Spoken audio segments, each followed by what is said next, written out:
Hello, ladies and gentlemen, and welcome to another stunning game. However, this one in the exact opposite fashion of the Missouri game because there was no upset that occurred in this one. But before I give away more information, like and subscribe would help. A comment always helps. So let's get straight into this. So the final score of this game was 31-29.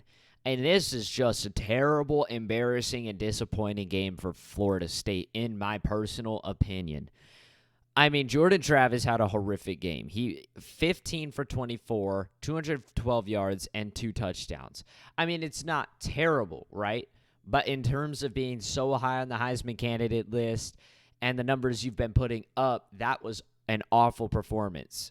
Awful. He didn't get a whole lot of chances to throw the ball, but I mean, man, could they make it any closer against Boston College? If this team could have just converted a 2-point conversion, Boston College would have tied this game up.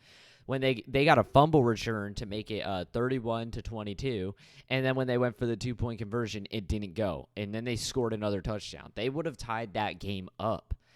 Ultimately, why this is so bad, you're like, well, it's against Boston College, at Boston College. Boston College lost at home in overtime to Northern Illinois University. They lost to Northern Illinois University in overtime. Like, what? And then they barely sneak out a victory by 3 points against Holy Cross at home as well. They win by 3 points, 31-28. And it's like Florida State beats the shit out of LSU, beats the shit out of Southern Mississippi, and then they go into Boston College and they almost choke it. They almost choke the season, to be quite frankly honest. If they would have lost this game, Florida State is done. This would have been the worst loss. Yes, they can go undefeated the rest of the season, but Boston College most likely wins 1 or 2 games this year. That's simply it. I mean, they're just not a good team. They've been losing to teams that are awful and barely beating them, and then Florida State just turns around and does this. It was a close game in the second quarter. Boston College got the jump on them. FSU ties it up 10-10 in the second quarter, and then they score a touchdown right before the end of the first half. And then entering the second half, they score 2 touchdowns almost instantly to go up 31-10. I'm like, all right, this game's over. Nope, end of third quarter, Boston College scores a touchdown, and then they miss the extra point, which is crucial because if they didn't miss that extra point, again, this game is tied. And so in the fourth quarter, they get the ball back, and then they go score on a fumble return. This time they have to go for 2, but they don't get it. And then with 5 minutes left, they score a touchdown, and they get the extra point to make it a 2-point game, but they can't pull off the upset. Ultimately, the quarterback for Boston College, I got to stop saying ultimately. I say it every video, man. The quarterback for Boston College was 20 for 33, 305 yards, a touchdown, and an interception. Yes, an interception, but ultimately he put up better stats than Jordan Travis in almost every category except for touchdowns and interceptions.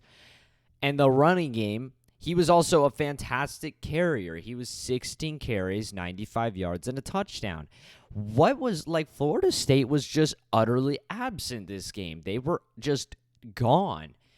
Boston College had more total yards and less turnovers than the Noles, and both were tied in first downs, and the Eagles had more time of possession. Like, honestly, Boston College at the very least should have taken this game into overtime, and I am just shocked by how terrible Florida State performed because like I said in my Heisman video, I couldn't have him as high up as certain quarterbacks because he just didn't put up the greatest stats in his most recent game. I mean, he's throwing the ball very little, getting very little yards and whatnot. He did the same thing this game. He broke out in the LSU game, but he's been silent. He's been a little quieter since then. And all of a sudden, if Florida State's struggling on the road at Boston College, next week they've got to play at Clemson.